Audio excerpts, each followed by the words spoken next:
Assalamualaikum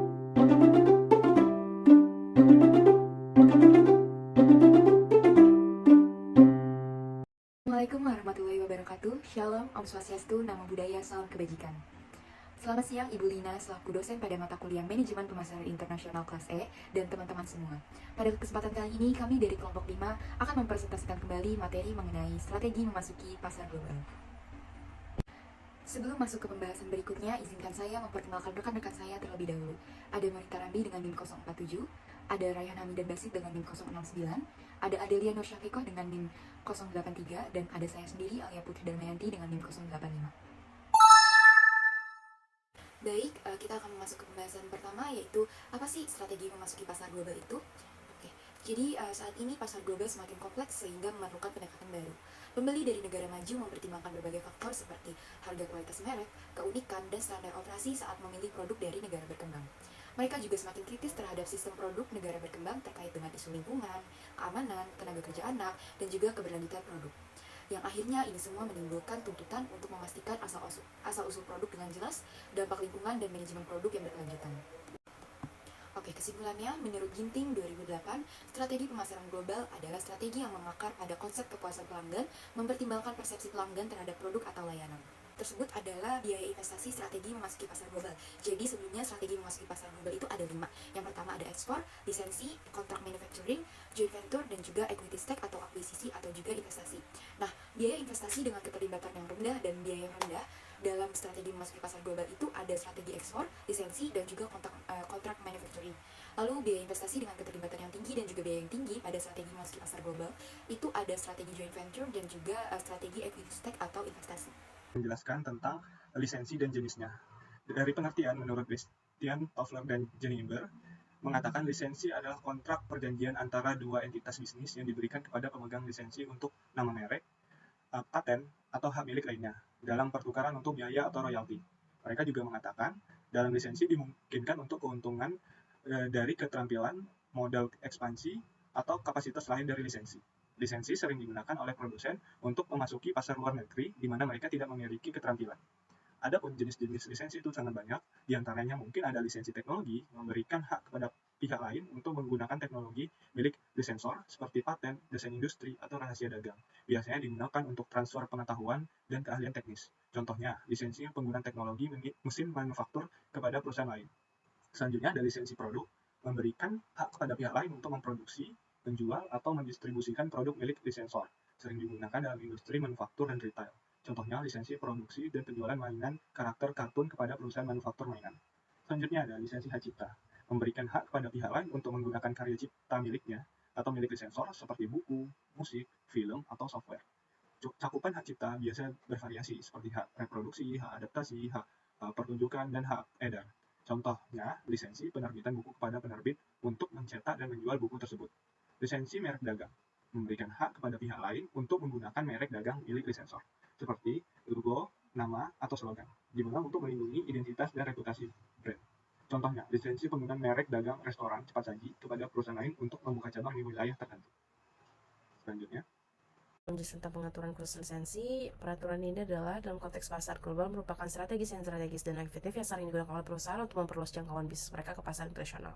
Dalam strategi ini, perusahaan memberikan izin atau lisensi kepada pihak lain yang dapat berupa perusahaan atau individu untuk menggunakan teknologi merek, formula produk, atau hak kekayaan intelektual lainnya yang dimiliki oleh perusahaan. Pendekatan ini memiliki keuntungan. Yang pertama itu perusahaan dapat mengurangi biaya investasi awalnya. Kedua, dengan menggunakan lisensi perusahaan dapat menghindari tarif kuota dan hambatan ekspor lainnya. Ketiga, pendekatan ini memberikan fleksibilitas kepada perusahaan untuk menyesuaikan produk atau layanan mereka sesuai dengan selera atau kebutuhan pasar lokal. Peraturan khusus lisensi ini juga mencakup beberapa hal seperti yang pertama durasi lisensi, lamanya masa berlaku lisensi, yang kedua wilayah geografis yaitu daerah atau negara-negara mana saja yang dapat yang termasuk dalam lisensi, ketiga jenis penggunaan, apakah lisensinya hanya untuk produksi, distribusi, atau pemasaran. Selanjutnya ada biaya lisensi yaitu struktur biaya royalti atau pembayaran lainnya yang harus dibayarkan. Kemudian ada kewajiban dan hak pihak yang mendapatkan lisensi yaitu tanggung jawab dan hak-hak yang harus dipegang oleh pihak yang mendapatkan lisensi. Dan yang terakhir ada hak dan kewajiban pemilik hak, yaitu hak untuk mengawasi pengguna lisensi, hak untuk memakai lisensi, atau kewajiban untuk memberikan dukungan dan bantuan teknis. Sehingga pengaturan khusus ini memerlukan perencanaan yang cermat, negosiasi yang baik, dan pemahaman mendalam tentang dinamika pasar global. Oke, selanjutnya kita akan memasuki keuntungan dan kerugian dalam strategi lisensi. Yang pertama ini keuntungannya ada 4. Yang pertama, memasuki pasar baru dengan mudah dan cepat. Yang kedua, mengurangi resiko. Yang ketiga, meningkatkan keuntungan. Dan yang keempat, memperkuat merek. Sedangkan kerugiannya ini juga ada 4. Yang pertama, kehilangan kontrol, persaingan yang ketat, biaya lisensi yang mahal, dan juga keterbatasan kualitas. Oke, kita akan masuk ke pembahasan selanjutnya, yaitu strategi investasi. Jadi seperti yang sudah kita ketahui, investasi ini adalah istilah yang berkaitan erat dengan keuangan dan ekonomi. Ini mengacu pada akumulasi suatu bentuk aset tertentu dengan harapan memperoleh keuntungan di masa depan. Nah, kepemilikan saham dalam suatu bisnis itu gampangnya bisa diistilahkan dengan investasi. Jadi kalau investor mempunyai saham kurang dari 50%, itu namanya kepemilikan minoritas. Sebaliknya, kalau investor mempunyai saham lebih dari setengah atau 50%, itu namanya kepemilikan mayoritas. Kepemilikan penuh yaitu berarti investor punya kendali 100% di sana.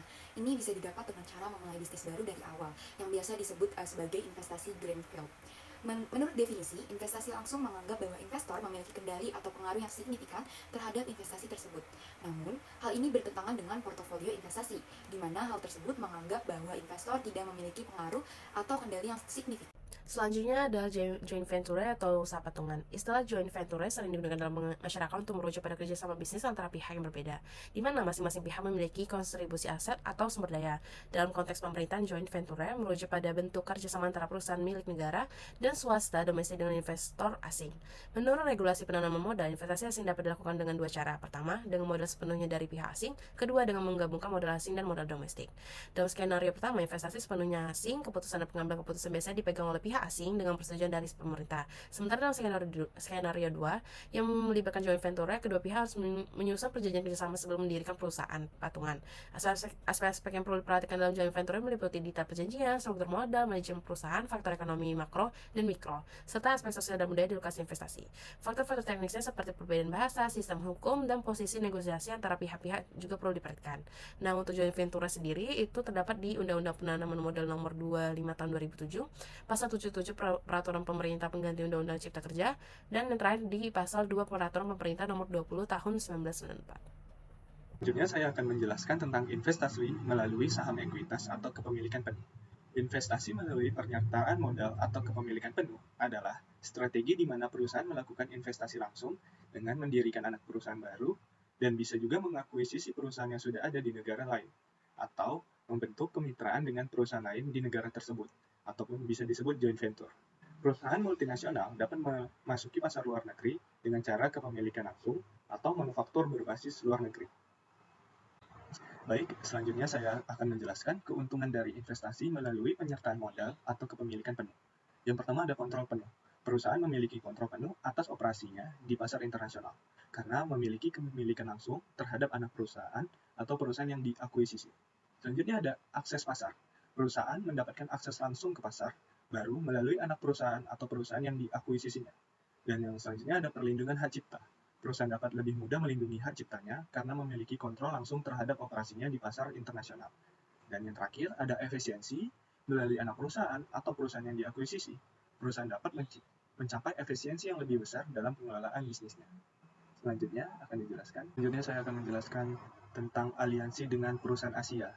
Aliansi dengan perusahaan Asia dapat menjadi strategi yang efektif untuk memasuki pasar global. Perusahaan Asia memiliki pengetahuan dan wawasan mendalam tentang pasar lokal mereka, serta jaringan distribusi dan hubungan pelanggan yang mapan. Mereka memiliki wawasan yang mendalam tentang dinamika budaya, nilai-nilai konsumen, tren pasar, serta kebiasaan pembelian yang unik. Dalam praktiknya, ini berarti bisa meminimalkan resiko kesalahan dalam strategi pemasaran, penyesuaian produk, dan penentuan harga yang mungkin tidak selaras dengan preferensi lokal kita.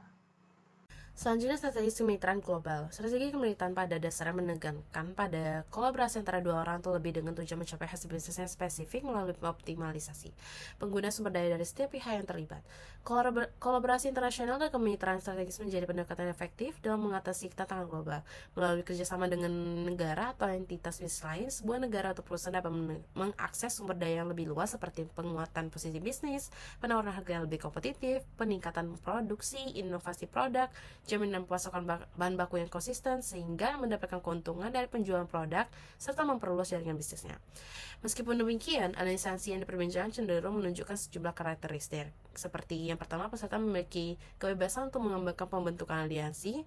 Yang kedua, peserta mendapatkan manfaat dari aliansi tersebut dan memiliki kontrol atas kinerja tugas yang telah ditentukan. Ketiga, peserta berkontribusi secara berkelanjutan dalam teknologi, produk, dan area strategis kunci lainnya. Nah, contoh strategi kemitraan global yang ada di Indonesia seperti PT Teknonovasi Indonesia bekerjasama dengan Apple Inc. untuk memasarkan aplikasi mobile buatan lokal ke pasar global melalui platform Apple App Store. Kolaborasi ini memungkinkan PT Teknonovasi Indonesia untuk memanfaatkan jangkauan global Apple dalam menjangkau pengguna di berbagai negara. Sementara Apple mendapatkan akses ke inovasi lokal untuk memperkaya ekosistem aplikasinya. Selanjutnya mengenai sifat strategis kemitraan secara global. Yang pertama adalah dua perusahaan atau lebih bekerja sama untuk mengembangkan strategi jangka panjang dan tujuan mencapai kepemimpinan global. Yang dimaksud di sini ialah dua kemitraan ini mengusahakan biaya paling rendah, melakukan diferensiasi produk atau layanan, serta kombinasi dari keduanya. Nah, pemosisian mereka ini didasarkan dari variasi produk, memenuhi kebutuhan pasar tertentu, dan memanfaatkan akses pasar strategis kombinasi dari ketiganya. Yang kedua, hubungan ini bersifat timbal balik. Maksudnya ialah setiap mitra memiliki keunggulan, spesifikasi tertentu, sehingga ketika terjalin suatu kemitraan dapat berbagi dan dengan mitra lainnya, sehingga proses belajar ini terjadi antara dua pihak atau lebih, sehingga mereka saling mengembangkan kemampuannya masing-masing dan saling menguntungkan antara masing-masing mitra. Selanjutnya, visi dari kemitraan ini menuju ke arah global melampaui batas negara dan wilayah. Nah, maksudnya di sini ialah kedua atau bahkan lebih dari mitra tersebut ini memiliki tujuan yang sama untuk memperluas produk mereka hingga ke berbagai belahan dunia gitu, sehingga membangun operasi dan kerjasama yang kuat di pasar global.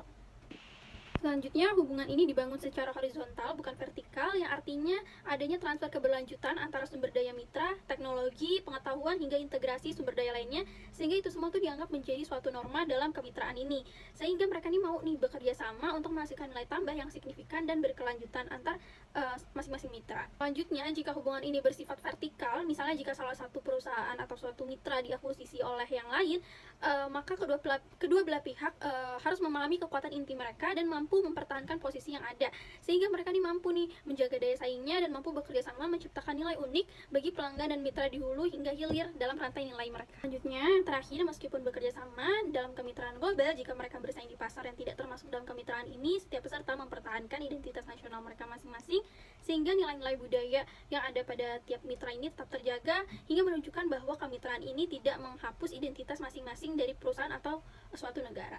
Menjelaskan tentang faktor-faktor keberhasilan strategi global.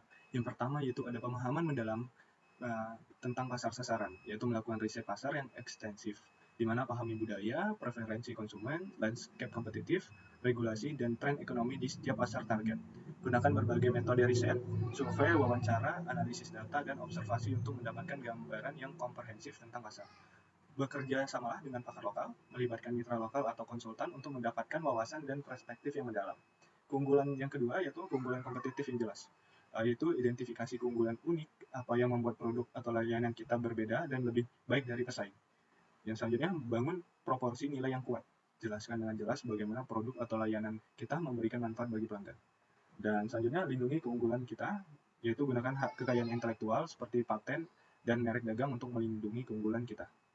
Selanjutnya adalah manajemen sumber daya manusia yang tepat. Rekrut dan latih karyawan yang tepat.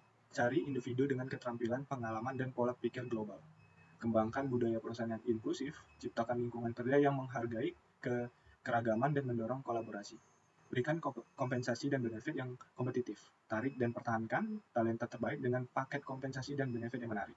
Selanjutnya adalah struktur organisasi yang efektif. Buat struktur organisasi yang mendukung strategi global kita.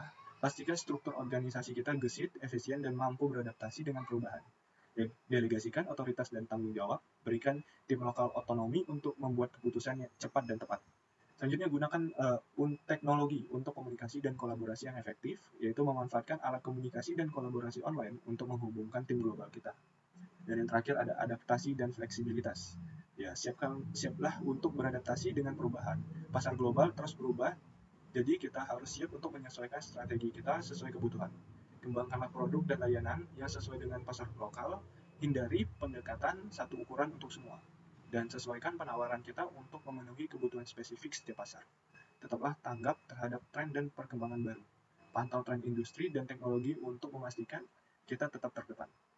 Selanjutnya kita akan masuk ke contoh penerapannya. Nah, kelompok kami mengambil salah satu contoh perusahaan, yakni PT Indofood CBP Sukses Makmur. PT Indofood ini melakukan berbagai macam langkah strategis untuk dapat bersaing di pasar internasional. Nah, dari strategi-strategis yang ada, PT Indofood ini menerapkan yang pertama ada mengakuisisi perusahaan di berbagai negara. Salah satunya ini ada perusahaan Pinehel Company Limited di Eropa Tenggara, Timur Tengah, dan Afrika. Selain itu juga PT Indofood ini mengakuisisi perusahaan CBNI Foods di Australia.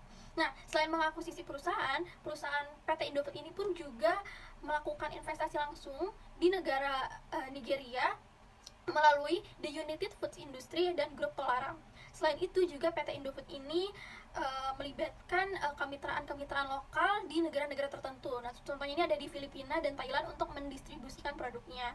Selain itu juga PT Indofood ini mendirikan pabrik di berbagai negara yang ada di Asia. Salah satunya ini ada di Cina, Malaysia, Filipina, Thailand, Vietnam, Myanmar, India, bahkan di Timur Leste. Nah, jadi dengan langkah-langkah itu tadi, PT Indofood ini tuh berhasil menembus pasar internasional dan mampu mendistribusikan produknya ke berbagai negara. Sekian presentasi dari kelompok kami, kurang lebihnya mohon maaf, semoga apa yang sudah dijelaskan dapat bermanfaat bagi kita semua. Wassalamualaikum warahmatullahi wabarakatuh.